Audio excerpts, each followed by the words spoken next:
Әңгіме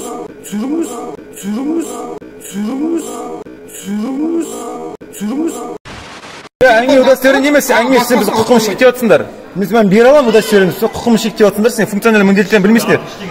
Сендер уже үйреніп қалғансыңдар, халықтан сұраған береді деп та. Нешін беремін мен?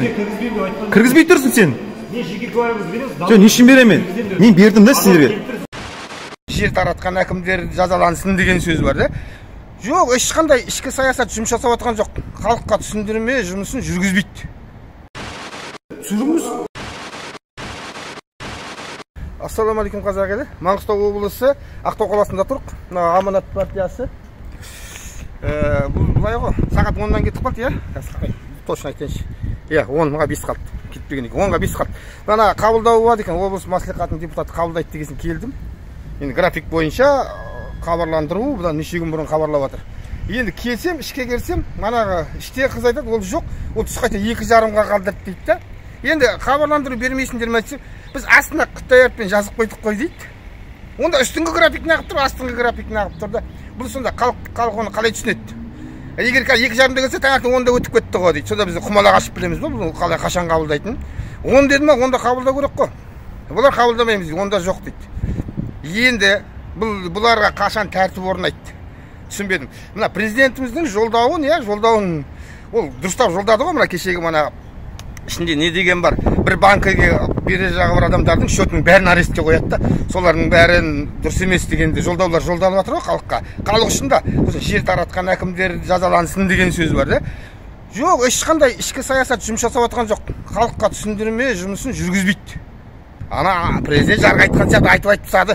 Оны бұл жерде ешқандай әлі түсініктеме жұмысы жүріп, жиналыс жасалған жоқ. Қазір ішкі саясатқа барамыз, кіреміз. Камера түсіріп отырмын. Қарамырза? Нұрлан? Ішкі саясатқа кіре алмай, әкімдікке кіремін тұғы жоқ біз, ішкі саясатқа. Халықпен тығыз жұмыс жасайтын адам ішкі саясат болып табылады. Ішкі саясаттың кіргізбейді бізде, сонда қалай? Аппарат басшысына кіремін. Аппарат басшысына кіремін, мен оған да кіремін. Шаруа біту керек та. Мен тездетінші қабылдасыншы бізде. Иә, бізді қабылдамаса айтсын, қабылдамаймын, бар кетші бар десе кетейік. Фамилияңыз қалай? Менің ба? Қара Мырза. Қара Мырза, атыңыз? Нұрлан. Қара Мырза, Нұрлан, айтып көріңізші аппарат басшысына.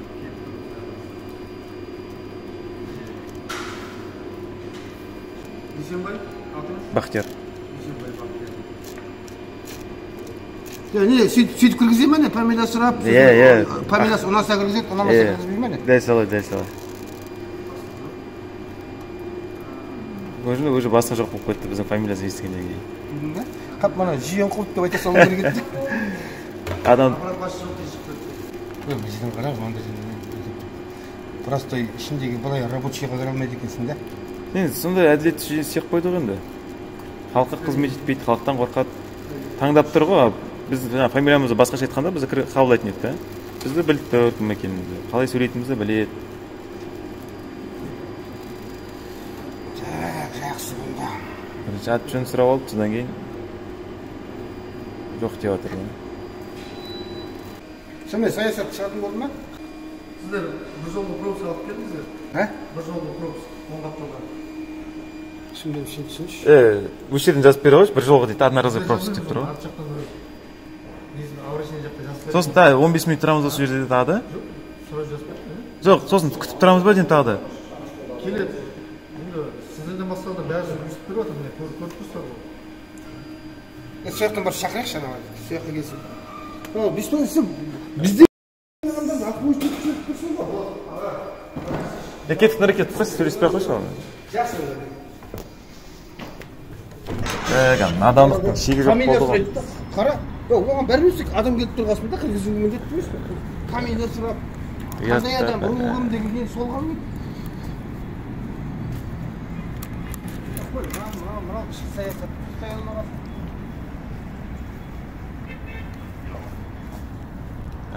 Бір әкім кетіп жатыр, бір әкім келіп жатыр да.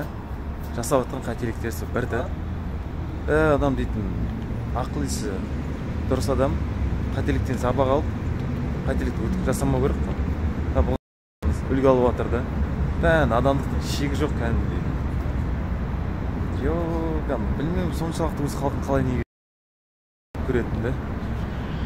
Соншамадай халықты не істеп қойды, асырап отыр да, бала шағасын айлығын астына көлігін халқы беріп отыр да. Сол адамдар қалай көреді екен осыны.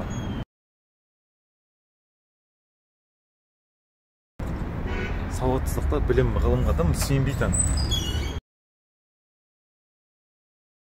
Камера түсіріп отыр. Бастығынан келіп тұрмын. Басына қазір звондаймыз. Звонда? Секретаршысына. Жаңа Звонда тағы звондасың. Звондайсың. Мына көрейікші осы. қай жерге барып тіреліп қалатынымызды.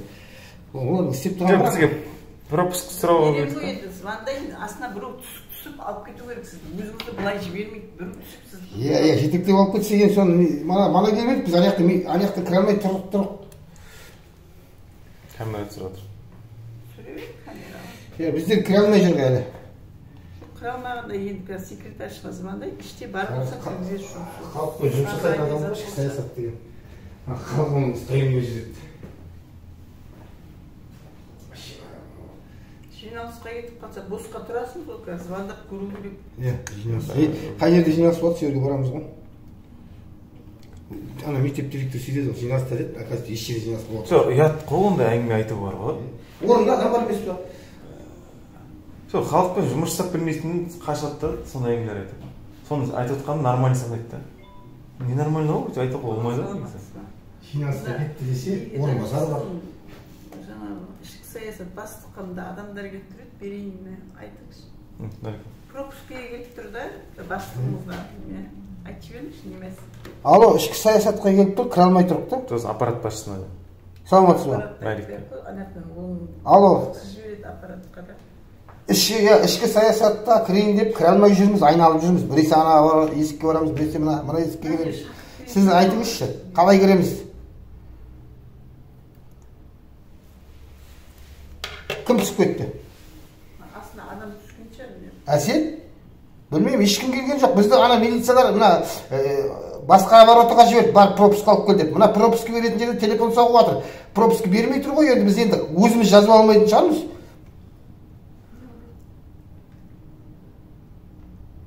Қай жерге барып тұрайын? Сен өзің түскенде біз милицияның қасына барып тұрайық па? Мына жанындағы естіді. Ау! Кел сонда осы жерге, шешейік вопросты. Адам жүйесі мына жерге кіре қоймын. Телефонға немді бер. Бәрін жазып жатырмыз ба, пропусканы? Сіздің міндеттемеңізде қалай сонда келген адамды пропуск жазбай зертте деген бар ма сіздерде? Зертте деген мына есікке кіресіз, мына есіктен сізге обращение етемін, неден адам түсіп сізге... Жоқ, ол емес, сіздің өзіңіздің тікелей жұмысыңыз пропуск беру міндетіңіз. Жұмысым барға отчетпен келеді, жұмыс бармен, басқа нелерден келеді, соларға пропуск жазып. Маған пропуск мынандай... Пропускым сізге мына жерден обращение шақырып береді адамдар.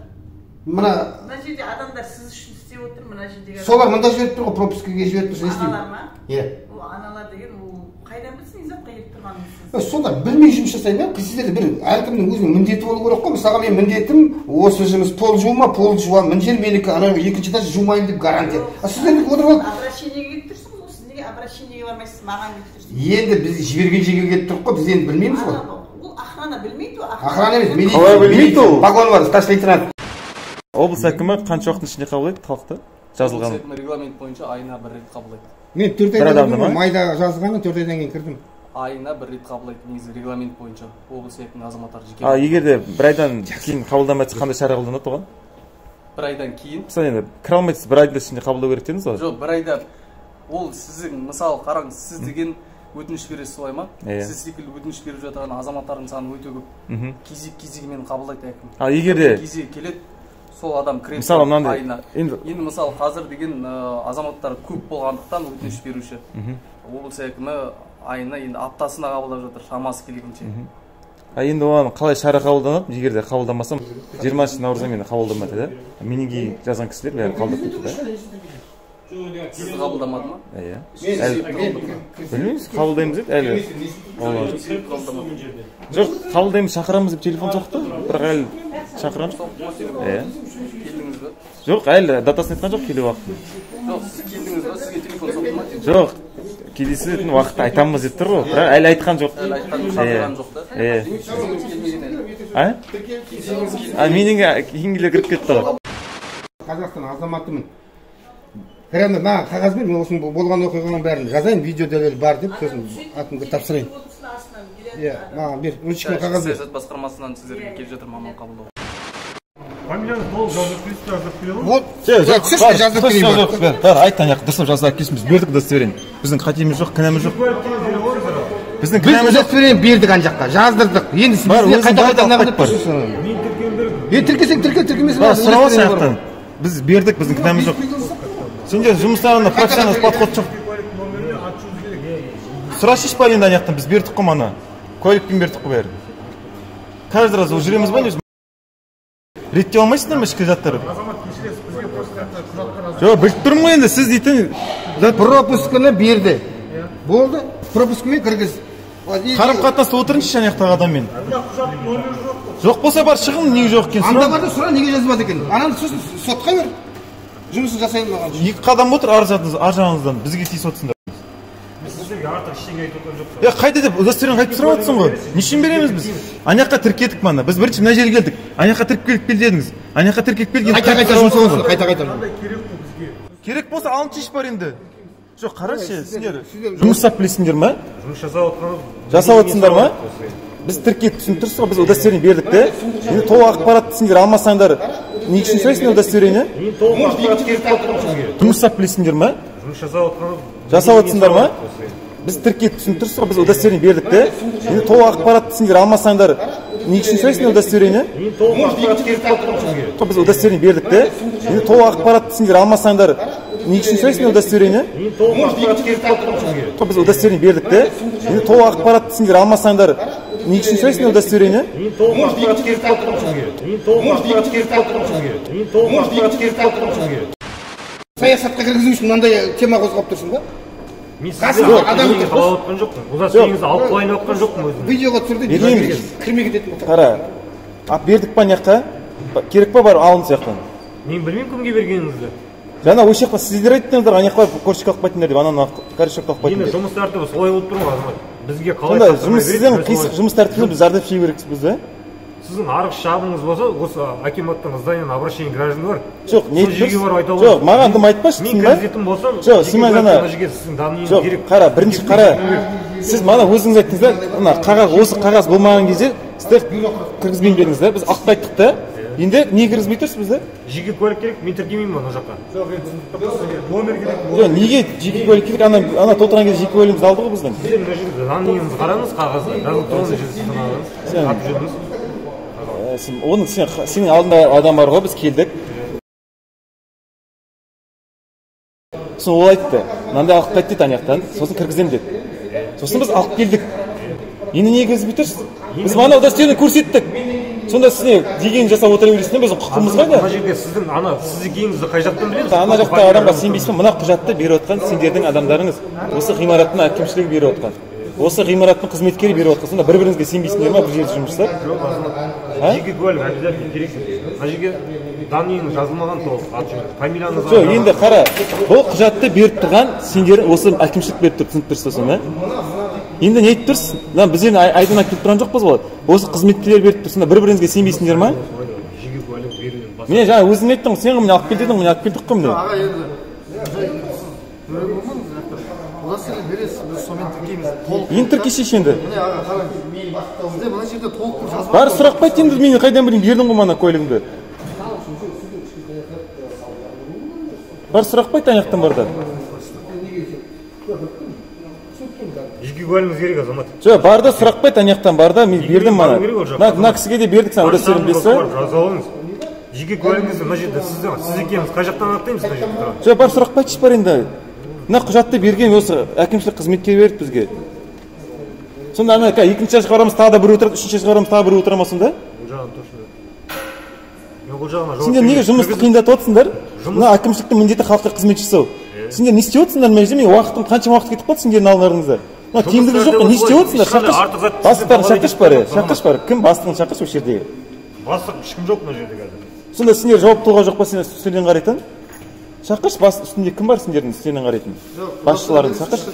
Сен функционал міндеттерін білмей тұрсыңдар, сонда бізге қазір екінші шақырсаң біздің удостоверение сұрап сөйтіп уақытымыз бәрі кетеді. Түн болды, үйге бару керек боламыз ғой, білесіз, біз адам қалай жаулайды? Так қоршап толтырып қойыңдар мына жерге.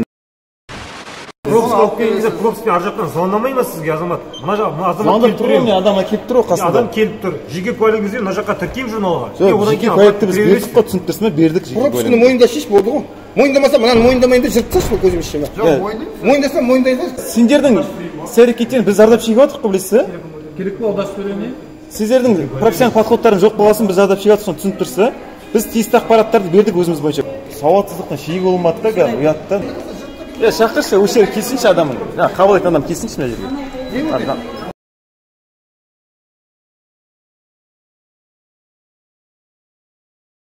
Кіргізбей тұр деші, айтыс айтайық. Қайда барсаң да кіре алмайсың, осындай да. Неге қиындап шығып? Жоқ, неге кіре алмаймыз, кіре аламыз. Ноғаев мынандықтарда, чересчур қарапайым процедураларда, кәдімгідей, мысалы, есікті ашқанда тұтқасынан ашасыз ғой, мысалы, тұтқаннан түсіп, ашасыз ғой, сондай рет процедураларда мынау. Соны істей алмайтын адам басқа олардан не күтуге болады да, не қайырда. Ноғаевтың кезінде мұндай болған жоқ та. Сол себепті қарапайым зат істей алмаған азаматтан қолынан үлкен мәселелер келмейді. Маңғыстау облысын қалай елестетесіз? Әр әкімнің арманы шығар, әр тұрғынның арманы шығар. Маңғыстау облысы Қазақстанның ең бірінші алдыңғы деңгейдегі, жоғары деңгейдегі жастары бәсекелестікке сай технологиясы дамыған өңір ретінде елестетемін. Бұл менің арманым. Бұл менің арманым. Бұл менің арманым. Бұл менің арманым. Бұл менің арманым. Бұл менің арманым.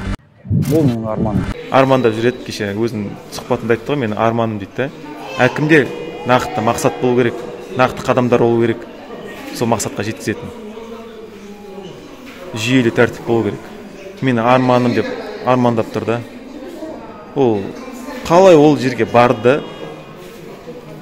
Ондай қабілеті жоқ болса, ондай жерге нешін барады да. Бізге қабілетті қолынан іс келетін зат әкім керек. Маған лично өзіме осы Маңғыстау облысының тұрғыны ретінде. Маған керек емес, мынандай қабылдау келем, уже бір сағаттан біршама уақыт асып кетті, 2 сағаттай болып қалды. Барлық менің энергиям осы далбасты затқа кетіп жатыр да. Оның системасын істеп қойған осы азаматтар да. Японецтер айтып кетті, 98% жүйенің қатесі дейді. Мына әкімшілікті халықты қабылдау жүйесі қалыптаспағанда, ғылым білім дейтін жоқ. Ғылым білімге сүйеніп бұл жерге жүйесі істеп қойғанда бұлай болмайды дейді, сразу. Ғылым білімде уже тиімділік бар да, ең тиімді деген жолдарын жүйелеп қояды да. Мына жерде сіз өзіңіздің дамиыңызды анықтамай тұрсыз ғой, өзіңіз. Мына жерде мына кім берді маған сонда? Мына кім берді? Мен емеспін мана сонда мына? Сонда ана жердегі заңсыз отыр ма ана жерде? Жоқ, ана жердегі канцелярия заңсыз отыр ма сонда? Сізге ішке кіргізбей деген әңгіме болған жоқ вообще. Енді сіздің міндетіңізді білмей тұрсыз ғой. Кіргізбей тұрсыз. Жоқ, қара, ана жерде отырған осы берген адам заңсыз берді ма маған? Заңға сәйкес берді ма, заңсыз берді ма? Заң бойынша сөйлесейікші? Заң берді ма, заңсыз берді ма? Не? Мен сұрап келдім да. Иә. Сонда да барып сұрап келдім. Енді ол сіздің фамилияңызды жазғанда, иә. атыңызды орысшаға жазбаған. Иә. Жоқ, енді біздің не қайда қайтеміз ба, біз удостоверениемізді толық бердік қой. Жоқ, негізі біздің барлық Қара, оның міндеті сол қарапайым затты жаза алмайтын болса, ол жерде не істеп отыр? Мынаны жаза алмайтын болса, не істеп отыр? ол жазу деген бар ғой, ол жерде бастықтың барын жоғын анықтап, сізге осы қағазды жазып беру керек, олардың мақсаты міндеті солай. Иә, енді Толық тіркейміз. біз мана бірінші қара, келген бойда сіз біздің аты жөнімізді анықтадыңыз да, телефон соққан кезде бәрін біліп алдыңыз да. Видеоға түсіріп жатырмыз. Сіз просто ол кезде хат беріп түсіріп жатырмыз. Видеоға Жоқ, біз айттық қой. Жоқ, хатты айттық біз, бірінші сөйлесеміз. Сосын сөйлесіп болғаннан кейін на месте жазып береміз дедік хатты. Біз на месте жазып береміз. Иә, сол сәйкесінше. Канцелярның қыздарын шақырдым, сол кезде. Жоқ, сол кезде айттық қой біз дейтін берген деп тұрған жоқпыз.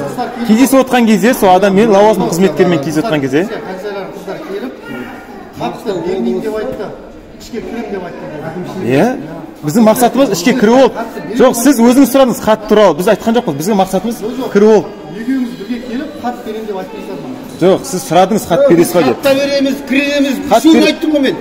Аппарат басшысын айттым, ішкі саясатты айттым, канцелярияға хат береміз, үшеуін айттым. Көрдіңіз ба, сіз айттыңыз, сосын мен канцелярның қыздан шақырдым ғой. жоқ енді біз нешін кіргізбей жатсыңдар нешін кіргізбей жатсыңдар жаңа сен өзің біліп қайттың мен дұрыс екен анықтады да біліп тұрсыз бізде мен екенімді айттық қой жаңа дүйсенбай бақтияр дейді қалмазан нұрлан деп айттық қой біз мана бердік қой біз нешін қайтып бере беру керекпіз ба жоқ біздің құқығымыз бар ғой білесіз ба менің кінәм жоқ қой мен емес қой бұны жазған маған тиісті ақпарат құжаттарын мен тапсырдым оларға мен танысыңыз деп ол енді дұрыс жазбайды деп мен кінәм жоқ қой өзі аналарға барып айт дейсінші енді сізді барып арыз шағым сіз айтпайсыз ба мен неге мен сонда мен қабылдауға келіп тұрмын адамдар күтіп тұр сонда мен арыз шағыммен айналысып кетейін ба енді отырып алып мен кім қабылдайды сонда мына функциональ міндеті аппарат басшының істейтін қабылдау жүйесін қалыптастырып қою керек отырғызып қою керек бәрін системаны подходпен істеп қою керек сендер отырсыңдар мына жерде таныс келсе сәкен бәкемен кіреді деп біз қарапайым халық өмір сүремейміз ба сонда біздің құқығымыз шектеп отыр да талай көше жиналысқа келгенде көрдім ғой әңгіме удостоверение емес әңгіме сен біздің құқығымызды шектеп жатсыңдар мен бере аламын удостоверениені сен құқығымызды шектеп жатсыңдар сен функциональ міндеттерін білмейсіңдер сендер уже үйреніп қалғансыңдар халықтың сұрағанын береді деп та нешін беремін мен кіргізбей тұрсың сен жоқ нешін беремін мен бердім да сіздерге мен бердім пропускасын шығартып әкеліп тұр ғой иә сонда да сіз именно осыны басшың шақыршы аты жөнің кім басшыңның конституцияны ач та иә 18 бап 3-ші тармағын қара бастық шақырамыз иә бастық 3-ші тармағын қара шақыршы бастығын болмаса 102 шақыр милиция шақырайық протокол да 102-ге соқшы 102-ге соқшы неге кіре алмай тұрып иә 102-ге соқшы ана дұрыс жұмыс жасамағаны бізде страдать етуіміз керек па жоқ 102-ге соншы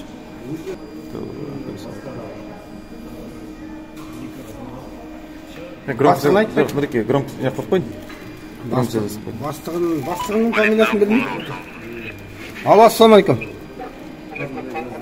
алло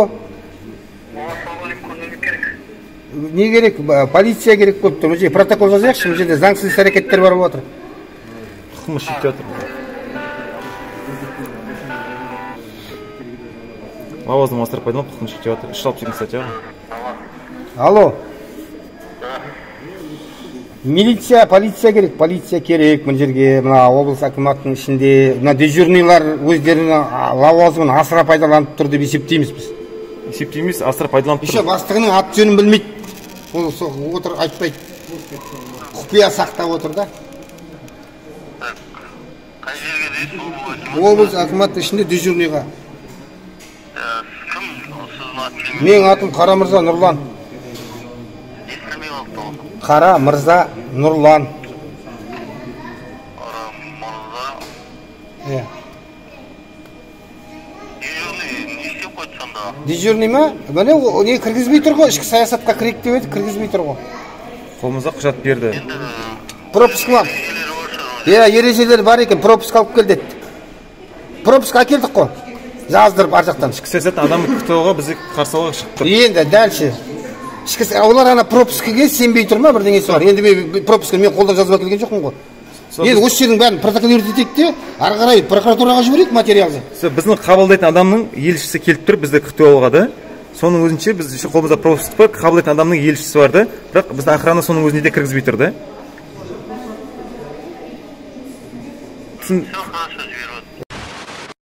азамат сіздер қазір смартфон телефондарыңызды қалдырасыздар ма ішке жоқ алып жүреміз бәрін ішкі саясаттың басшысы айтып отыр мен бос емеспін жиналыстамын дейді қазір кім ол жаңа сіздер кімге кірейін деп тұр едіңіздер ішкі саясатта кім екенін білесіз ба сіз жалпы иә кім ол батырхан батырхан иә Қуанышбек онан бізді қабылдаймыз деп елшісін шығарды ғой мына жаққа иә жаңа жиналыстан кетіп кетті ол кісі кімді тастап кету керек те батырхан жоқ онда өзі келсінші онда нетпей ақ қой түспесе кім фамилиясы кім батырхан сары жігіт қой да кірейші жүр қалай да кірейші телефонмен кіреміз біз қандай заңға сенеді айтып тұрсың оны сен қара телефонмен тастап кетсеңдер қабылдауға дайын тұр ма иә деп тұрсың ғой да мынау кіргізбейді қара бұл кісі айтып тұр жаңа өзіңіз айттыңыз да батырхан жиналыста деп айттыңыз ғой да бұл кісі айтып тұр қабылдауға дайын тұр деп тұр да міне видеосы бар да енді кімге сенеміз біз қабылдауға дайын болса аға смартфон телефондарыңызды ящикте қалдырыңыздар сен не онда жаңа жиналыста деп не өтіп айтып тұрсың сонда отыр ғой енді маған помощник секретарь айтады сен сонда кез келген ақпарат айта бересің ба соны қара біз жоқ маған секретарь сөйтіп айтып тұр жиналысқа кірейін деп жатыр дейді жоқ енді қара біздің құқығымыз шектемейді шектеп тұрсыз ғой білесіз сіз неше рет өтірік айтып тұрсыз жалған ақпарат таратып тұрсыз осы жерде білесіз біз бірінші удостоверение бердік та сіз берген жоқ дедіңіз да енді жаңа батырхан қабылдайды дедіңіз енді қабылдамайды деп тұрсыз қайтып қабылдайды деп тұрсыз да жақсы азамат жаңа бастықты шақырамын дедің де бастығың қайда енді қазір келеді өтірік айтып тұрған жоқсың ба жоқ онда ше 5-6 ақпарат бердің ғой 5-6 түрде бір бірін жанаспайтын ол норма ма оны сен смартфон телефоныңызды қалдырасыз ба нешен қалдырамын мен қандай заңға сен айтыпсың телефонды қалдырып кет деп жақсы заңды көрсетші или сен өзің аузыңмен шығара бересің ба заңды айтшы кел қандай заңға сен айтып тұрсың тастап кет деп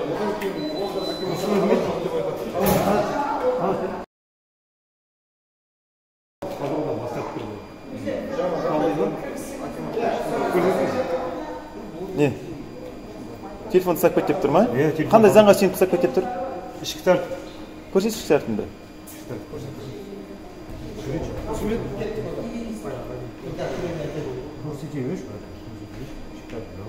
Түсіріп кеттік, милиция кетті, протокол жаздырамыз.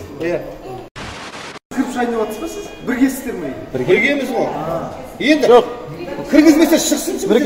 Мана удостоверение сұрады да бізден. Енді телефон сұрап тұр да. Уже удостоверение маңызы болмай жатыр, онда удостоверение үшін сұрадыңдар да, или 2 сағат өз тұру керек тұрды. Ең басқа пропуск сұрадыңдар. Адам тіркейді ғой. Қара, ана корточканы берген кезде біз удостоверение бердік та. Оның алдында оны бермей жатып келді. Ат жөнімізді телефонмен біліп алды. Сосын бізге айтты, мына кісі отырған бала айтты, мына бәрі корточкамен кіріп осыны алып келеді, кіргіземіз деді. Енді әкеліп бердік. Алатын кезде біз полный удостоверениемізді таныстырдық. Ол қызметкер толық жазбаса біздің кінәміз жоқ та. Енді келсек қайтып сұрапты да біздің удостоверениемізді. Енді сұрақ қойып біледі екен, сен жауабын тыңдасаңызшы. Сіздерге енді кіруге жаңа ішкі саясаттың өкілі шықты, солай ма? Кірсін деп отыр. Міне саясаттың басы. Бірақ ұялы телефонсыз кірсін деп отыр. Сіздер оған неге екен мен жауап бермеймін, ол кісінің айтқанына. Ол тыңдаңызшы, ол кісінің іс-әрекетіне мен жауап бермеймін. Ол мемлекеттік қызметкер ғой да. Батырхан ғой да, фамилиясы кім? Мен білмеймін. Батырхан ғой да, фамилиясы кім? Қазақстан Республикасы заңнамасы бағынады ол қызметкер да. Ішкі саясаттың басшысы да. Ол не себепті сұрап тұр біздің телефонды тастап кетсін деп? Қандай заңға сүйеніп айтып тұр оны? Ұялы телефонсыз сіздерді қабылдауға дайын, менің білуімше. Егер кіретін болсаңыздар. Ол оны қалауы ма или заңда айтып тұр ма? Қалауын айтып тұр ма сонда? Мемлекеттік мекеме қызметкерлері өз қалауын айтып тұр ма? Заңға сүйеніп әрекеттене ма? Жоқ, енді өзінің берілген нелер, нормативтер бар. Бұл стратегиялық объект, сіз дұрыс түсіндіңіз.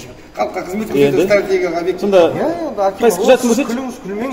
Соған көрсетші, конституцияның артығымыз, конституцияның 26-шы бабында. Жоқ, оны сізге көрсетуге міндетті. Барлығы мектепте стратегический объект, мектепте, больницада, пожарный барлығы стратегический объект. Жоқ, ол 4-ші категориядағы место массового скопления. Жоқ, мынау халыққа қызмет көрсететін орталық.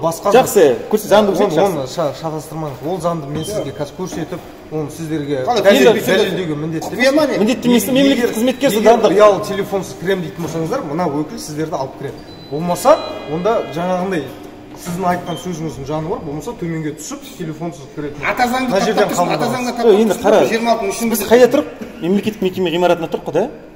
Мияқта барлығы по полочкам заңға сәйкес сеніп тұр, әркім функционал міндеттері бар да? Енді сіз заңды көрсетіп тұрсаңыз, мен заңды көрсетіп міндетті емес дейсіз да? Сонда сіз әрекетіңізді растау үшін заңды көрсету керексіз ғой, білесіз да? Нені растау? Сен айтып тұрсың, мен міндетті емеспін дейсіз да, таныстыруға заңды. Бірақ мемлекеттік мекеме структурасында заң бойынша әрекеттену жазып тұр да? Енді бірақ сіз өзіңіз айтып тұрсыз да, мемлекеттік мекеменің заңына қарама-қарсы әңгіме айтып тұрсыз, мен міндетті емес деп. Бірақ сіздің міндетіңізге кіреді, бірақ сонда міндетті емес. Заңды алып кел деп тұрсыз ғой. Таныстырыңыз деп тұрмын ғой. Заңмен танысқыңыз келсе, нелер интернет бар, Google бар, пожалуйста. Жоқ, олай емес. 13-ші бап, конституция 18-ші бап үшінші табан кәдімгі танысуға міндетті деп жазылып тұр. Жұмысқа не үшін кірдің? Жоқ, жұмысқа не үшін кірдің, сен интернет болса? Мен сізге ол сұрақтарыңызға жауап беремін. Жоқ, енді айлық жалақын өзіңіздің контентіңіз үшін ондай сұрақтарға жауап беру керек деп санамаймын. Енді контент, сапалы контент болып жатыр ғой. Осы контент арқылы сіздің деңгейіңіз анықталып жатыр да? Жоқ.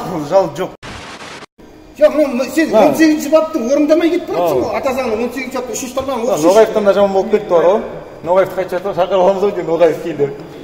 Солай болып тұр, жылап Ноғаев вообще маңайын жылатпайды. Бақа Ноғаев келді дейміз ау деймін осы. Порядок бар еді, мияқта уже беспорядок болып кетті. Кетіп қалды мемлекет. Мыналар ата заң білмейтініне таң қалдым. Басындағы 34 статья. Жоқ, ғылым білімге сүйеніп әрекеттенсе бар ғой, мынандай болмайды да. Ғылым білім тиімділікке негізделген да, бұл жерде тиімсіздік та, мияқта ғылым білім жоқ, мияқта білмеймін қалай жұмысқа алғандарын болардың бар ғой. Кім, қала кімі? Келе қойсы? Уақытыңыз болса. Бізді Ассалаумағалейкум. Ассалаумағалейкум. Кіргізіп ішкі саясатқа барамыз. Жоқ, қара. Жоқ, тыңдаңыз, әркім Ноғаевтың кезінде мынандай болған жоқ та, қиылбай келді де, осындай процедура. Олай емес, мына жігіттің жұмыстарын сыйлаңыздар. Жоқ, біз сыйлап тұрмыз қой. Сізді білемін. Мен мына кісілердің жұмысы өзім. Жоқ, біз просто сізге былай ғой. Мынандай осындай адамдар ана бастығын білмейді, танымайтын адамдар жұмыс жасап жатыр. Аға, жігіттер өзінің міндетін жақсы біледі, жұмыс. Білмейді. Әне сен де танып тұрмын ғой. Мына дежурный не деп тұр ғой. Бастығын кім екенін білмейді. Қана құжатпен таныстырсаң, таныстыруға міндетті емеспін дейді, мана біреу келді де. Ол қалай, онда ата заңның 18-ші бабының 3-ші тармағы кім үшін жазылып тұр? Оны орындамайды. Бұлар бар ғой. Түсінбедім, бұлар бар ғой, иә. Егер олар таныс арқылы кіру керек па, білмеймін, таныс арқылы болса, сәке-бәкеде кіру керек сияқты. Мен Қазақстан Республикасының азаматымын, прописканы алдым, паспортын көрсеттім, прописка жазылып тұр. Оны мойындамайды. Қылмыстық кодексте 362 бабында лауазымын асыра пайдалану деген жазылып тұр. Соған келіп тұр негізі, бірақ бізде оны тексеретін органдар жоқ қой. Қазір 102-ге звондап, милицияға келіп, протокол жазғызамыз, регистрация жасатамыз, көреміз сосын ар жағынан қалай жұмыс жасалатынын. Ішкі саясаттан сұрайын деп тұрып қой. Неге президенттің жолдауын орындамайсың деген сұрақ келіп тұр? Кіргізбейді. Сонда президенттің жолдауына да қарсы шығып тұр, ата заңға да қарсы шығып тұр да. Дәлелдеп пе, қазір келсін сізге мен түсініктемесін беремін, дәлелдеп. Видеомен дәлелдейміз, және қағазбен де. Болды, ар жағынан кім қалай шешім қабылдайтын, оны бір алар кетеді. Мынау потолок. Қала кімі көрді, ол да куәгер болып қалды, көрді, ештеңе шешпей тайды. Бір қара, ол шешпегенмен ол қызметкерлердің жұмысына баға беріп кетті ғой. Сондай жағдайда өмір сүріп жатырмық Маңғыстауда. Мен кішкене жақсаратын шығар, әкім ауысып жатыр деп ойлап едім ғой. Мен түсінбедім ондайды. Одан сайын қиындатып жібергенде. Телефон жөнінде бір айтып кетейін, иә. Телефон жөнінде әңгіме ата заң конституцияның 26-шы бабының 3-ші тармағында көрсетіліп тұр да. Менің мына жеке меншік нем болып табылады да. Жеке меншік нені алу үшін соттың шешімі керек. Соттың шешімімен ол жүзеге асырылады да, сот орындаушы арқылы. Ал екінші жағдайы бар. Мемлекеттің мұқтаждығына мен соттың керек қажет болатын болса, мына бағасын мен қоямын. Маған бағасын ақша төлейді, сосын алады. Солай заңда. Сол заңда солай жазылған ата заңда. Ал енді одан үшінші вариант жоқ. Ойдан шығарған керек емес анау. Ән жерге қой, мен жерге қой, менің дүниямды, мен машинаңды ән жерге қой, үйіңде мотоцикл бар ма, мен жерге қой деген сияқты ол естіледі маған. Мен дүниямды алып, әр жерге неткен, итерме деген. Ал бірақ солар лауазымын асыра пайдаланып тұр енді. 362-ші бап қылмыстық кодексте жазылып тұр. Лауазымын асырылған адамға жаза қолданылады. Бас прокуратураға жаза керек мына істеріне. Түсінбеймін, жаза қолданбайды. Маңғыстау прокуратурасы шешпейді сияқты. Бас прокуратураға жазу керек мына бастықтардың видеосымен. Неге екенін білмеймін, сол тығылып отырады да былай. Халықтан тығылып отырып өмір сүріп жатыр, халықтар олардың бар екенін білмейді даже. Кеше қара мысалы, сайлауға пойызда болған екенсіз ғой да? Иә. Конституция 18-дің іші дедім ғой, иә. Мына 18, мына үшін оқу, міне мемлекеттік органдарды, қоғамдық бірлестіктерде лауазымды адамдарды міне жазылып тұр. Және бұқаралық ақпарат құралдары әрбір азаматқа өзінің құқықтары мен мүдделеріне қатысты деп тұр, көрдің ба? Пропискада біздің фамилиямыз бар, қатысымыз бар. Құжаттармен, шешімдермен және ақпарат көздерімен таныстыру мүмкіндігін қамтамасыз етуге міндетті деп тұр. Міне, осыны орындамай тұр ғой. 18-дің үші ата заңмен ойда. Себебі орындамады, себебі ол білім жоқ болып тұр, бұны білмейтін болып тұр ғой. Білмегесін оны істемейді да, егер де білген кезде істейтін еді. Сол себепті бәрін орындарынан алып жаңасын қою керек. Әркім дәлел болу үшін 26-ның ішіне де барып кетейін. Білім деңгейіне 26-ның ішіне барып кетейін, мына телефон жөнінде. Әркімнің мына жерде 26-ның іші міне. Соттың шешімінсіз ешкімнің де өз мүлкінен айыруға болмайды деп тұр. Телефон мүлкім ғой. Заңмен көзделген ерекше жағдайларда мемлекет мұқтажы деп тұр. Көрдің ба? Менің телефон мемлекетке мұқтаж керек болып қалса, онда сол күшпен айыру дейтін бар, және тең бағамен дейтін бар да. Мен бағам 500 мың қойдым, алыңдар менің телефонымды. Мемлекет мұқтаждығы үшін. А бұл жерде екеуінде де орындалмайды. Просто ана жерге ящик қойып қойған, ажаған түсір, ана жерге ящик қойған.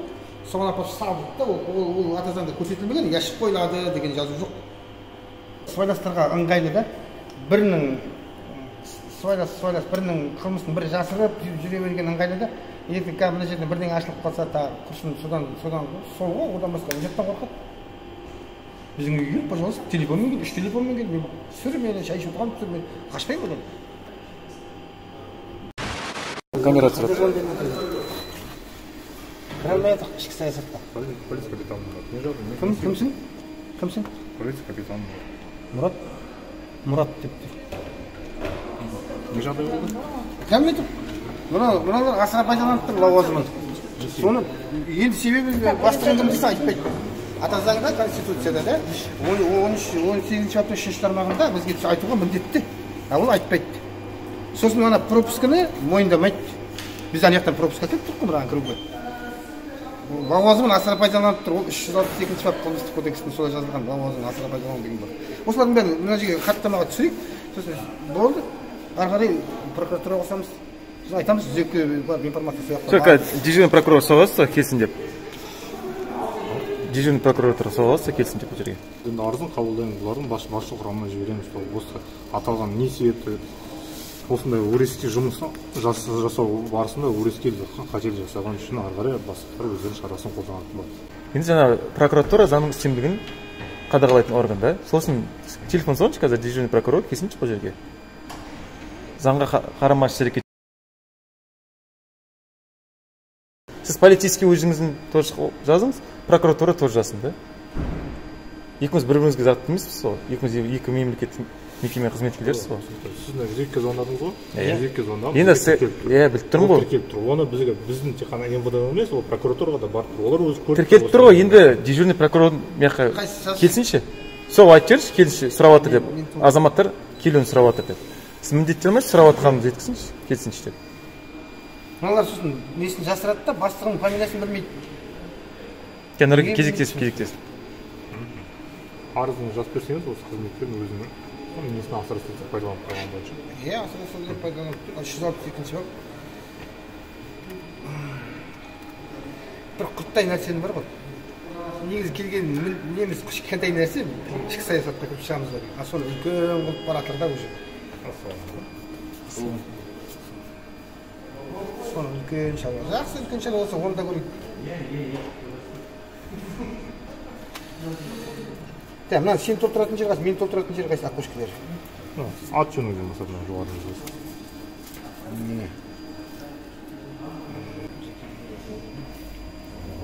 Сіз кімсіз? Таныстырып жібересіз өзіңізді? Кімсіз? Таныстырып жібересіз? Таныстырып жібересіз, сіз кімсіз деймін да? Расманбет майор. Расманбетов? Майорсыз ба? Бастық па не? Бастықтар ма? Сіздің бұлардың бастықтарсыз ба? Командир взводтың. Командир взвода? Мына сіздің фамилияңыз білмейді ғой? Непосредственно бастығының фамилиясын білмейді мына кісі. Тікелей бастық қалай?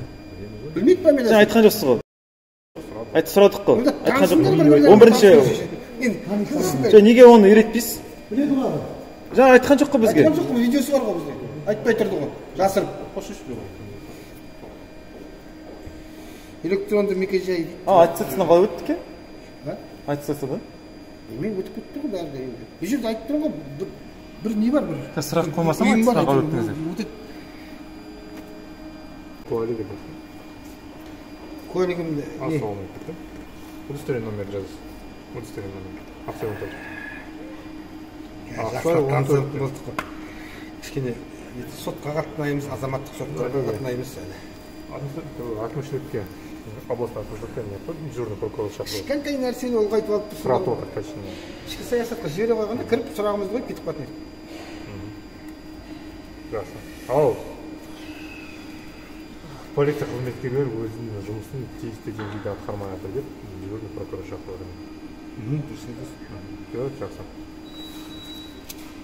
Келеміз дейін ма? Келеміз. Ары қарай ескертеміз. Жаңа аппарат басшысы бар ғой, Мәлік дейді. Жұмыста жоқ. Орында кім оның?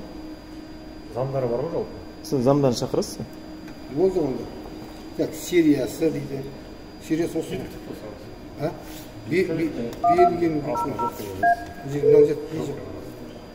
құқық қорғау орнына арыз берді ме дейді?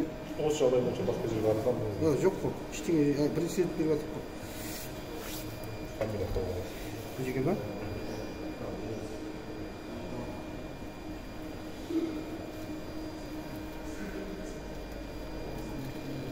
$409-да не делінген? Өздерінің жеке басының туралы ақпараттар шынайы екен.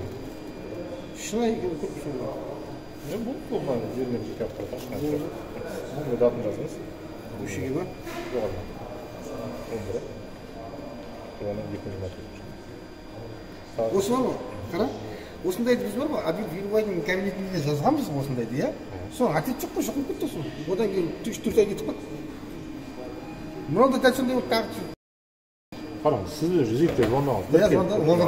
Арызыңыз тіркеледі. Сол кезде арызыңыз тіркелген туралы сізге смс білемін, смс келсе де болады, немесе егер қалайтын болса квитанция сізге одан келіп алып кетсеңіз де болады, немесе біздің апортный пунктқа алып кетсеңіз де болады, тіркелгеннен кейін.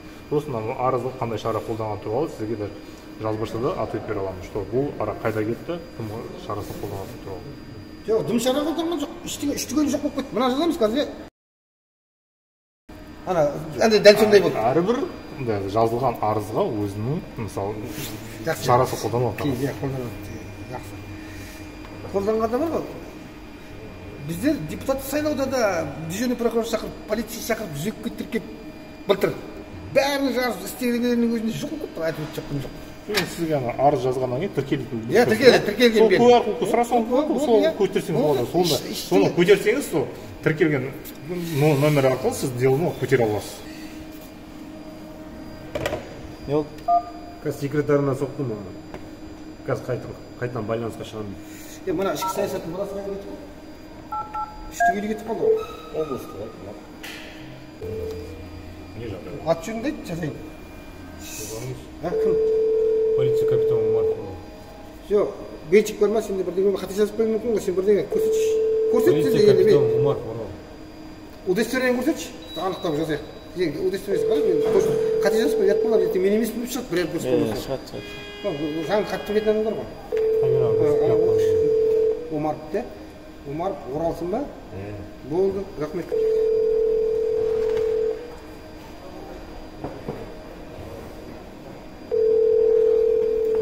Полиция қызметкері. Полиция капитаны ғой. Түркі ғой, капитан. Капитаны лауазымын асыра пайдаланды.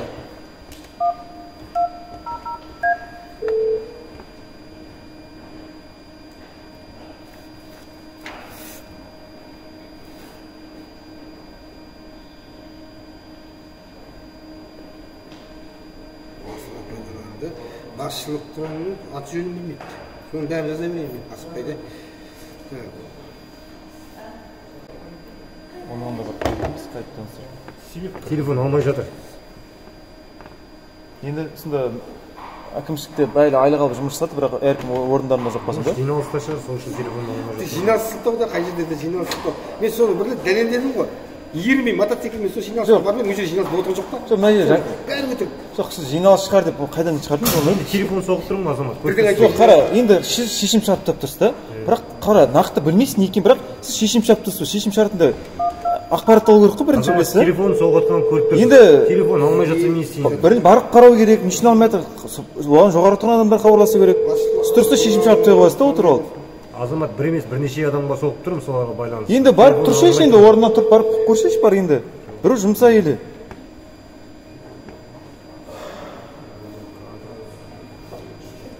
Қылмыстық кодекс 362-ші бап. Кірейін дейін. Өздері біледі қай бап. Жаңа кімде бар ғой? Жаңа білесің бе? Полиция бастығының Маңғыстау облысының полиция орынбасары. Жаңа аты кім еді жаңа кімнің? Ол қазір атын дұрыс жазбасаң. Жоқ. Атын айтады ғой. Сол міндетті емеспін дейді, функционал жұмыс жасап айлық алып жатыр да. Бірақ сол жұмысын жасауға мен міндетті емеспін дейді. Мысалы сіз дейтін жұмыс жасап функционал міндеттілігі бар ғой, сосын айлық алып жатсыз ғой. Сол жұмыс жасап міндеттісіз ғой, енді айлық алып отырасың. Сол сияқты ана кісі айтады, мен міндетті емеспін дейді. Гуглдан қарап ал дейді. Гуглдан қарап ал дейді. Мысалы мен айлық алып. Жекке соғамын да, полиция шақырамын да, Гуглдан қарап ал деп. Айта алмайсыз ғой сіз. Жаңа айтады ғой, заңға сәйкес кез келген іс-әрекеттерің заңға сәйкес болу керек қой. Сол мына бір ақпарат беріп тұр да, сол заңға сәйкес пе деп сұрақ қоямыз ғой. Ол заңға сәйкес емес та. Бірақ соны айтып тұр да, бірақ сен мемлекеттік мекеме қызметкерсің, сен заңға сәйкес айту керексің, заңға сәйкес жұмыстану керексің десем, ол оған жауап бере алмайды да. Енді айтып отқан сөзіңді растау үшін ақпарат беріңізші дедім да, ол ақпарат жоқ на самом деле.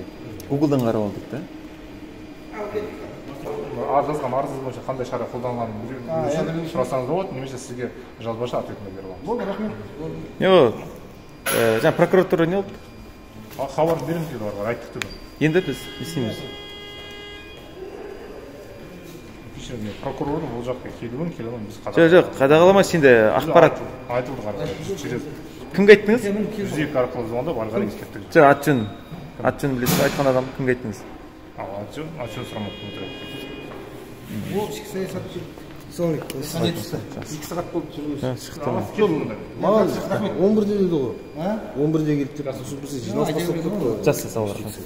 Сізге кіру қиын болып тұр да. Жоқ, мен айттым ғой, пожалуйста.